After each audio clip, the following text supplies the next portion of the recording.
Oltre ad essere grandi registi, cosa c'è in comune tra Fellini, Tornatore, Scola e Monicelli? Il produttore, quello che caccia i soldi per il film. Ha detto che non gli stai bene perché c'ha la faccia del buono. Per la serie Volti senza nomi vi parlo di Franco Marino. Partecipò in piccoli e medi ruoli in 32 film e fu direttore della produzione in 20 film. Partecipò a Rossini di Mario Monicelli del 1991, a Il camorrista di Giuseppe Tornatore del 1986. Lo rivediamo in Ginger e Fred del 1986 di Federico Fellini e in Brutti, sporchi e cattivi del 1976 di Ettore Scola. Cine e sceneggiate. Lo vediamo in piccoli ruoli in Onore e Guapparia del 1977 con Pino Mauro, Figlio mio sono innocente del 1978 con Mario Da Vinci e La pagella del 1980 con Mario Trevi.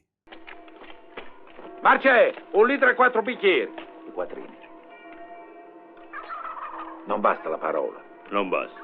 Non basta.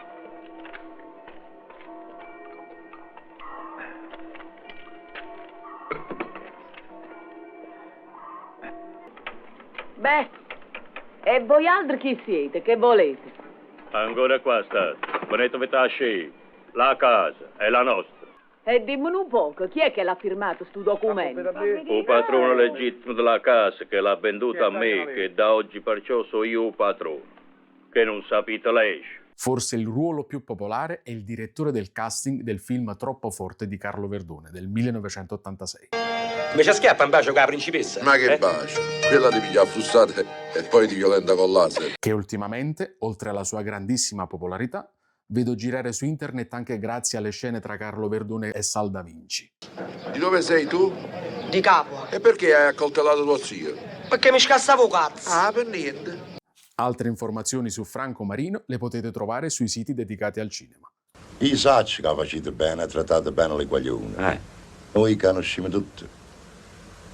Però non si può mangiare da solo, casi no si scoppia. Un video per ricordare un attore caratterista napoletano. Stateva buono.